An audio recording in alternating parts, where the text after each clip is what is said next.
Hello friends.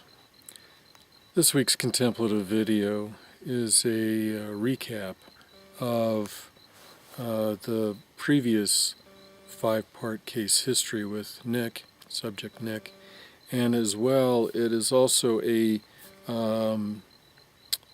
explication or review of what's needed for a researcher to collect the salient points in a case history of religious experiences. I would like the audience to know that I'm not just collecting random religious experiences. It's not my interest at all. That's what William James and Starbuck did way back in the 19th century. They were really not interested in classifying a religious experience. They may not have even had an idea that it could be classified. All they were interested in was just collecting random religious experiences. What I'm interested in is building a classification system for the religious experience, and I've been working on that for 40 years, and I believe I've got a fairly good or robust model for describing or classifying the religious experience. And that classification system I borrowed heavily from Teresa of Avila, Patanjali, and Siddhartha Gautama, who also attempted to classify the experience, the religious experience. Now, we can't expect the subject to understand this classification system, so we really need to coax the subject through the case history so that we can collect the important or salient parts of that experience. What typically happens for the subject is they've romanticized the experience, and so they're deeply enmeshed in the emotional component of the experience. They're also very oftentimes deeply enmeshed in the set and setting of the experience.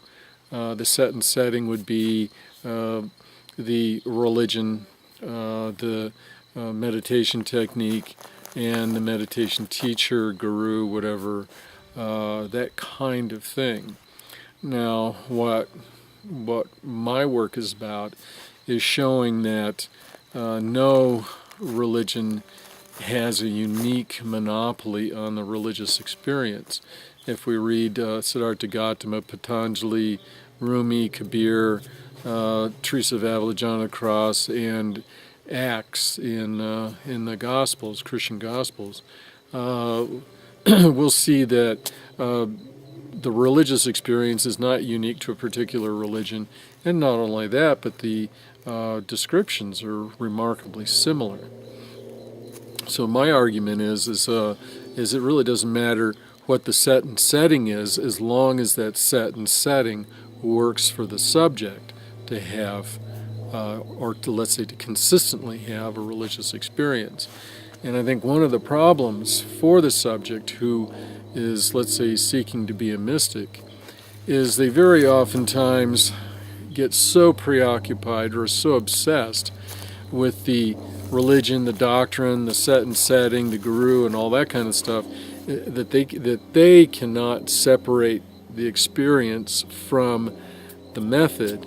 And very oftentimes they get so involved in that method or the set and setting that they can't always return back to that religious experience.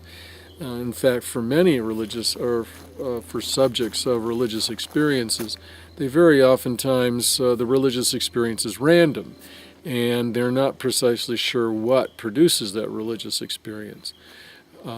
So these are the reasons why I lead the subject through the interview process and help them to hone the experience.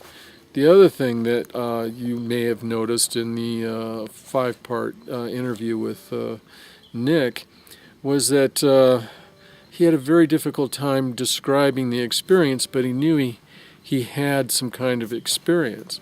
And part of the reason for that difficulty is that the genuine religious experience is beyond words. Every religious doctrine tells us that. It can't be described in words.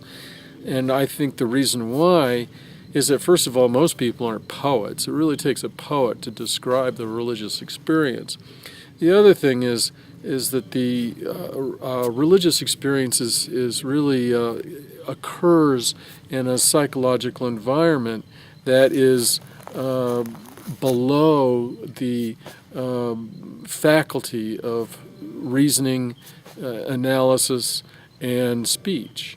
So when they are back out of that experience and attempting to describe it to a researcher, then it becomes very difficult for them to put that experience into words.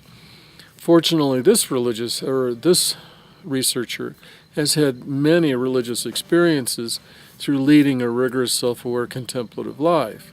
So I can help the subject move through that report. Of course, the danger here is me helping the subject through that report suggests that perhaps maybe I'm suggesting the experience, and I think that is a valid argument against this method, and I'm very mindful of doing my best to prevent prevent myself dictating that religious experience. I'm trying not to suggest to the subject that I'll be pleased if they report their experience in a particular way. So thank you, friends. Have an excellent contemplative week.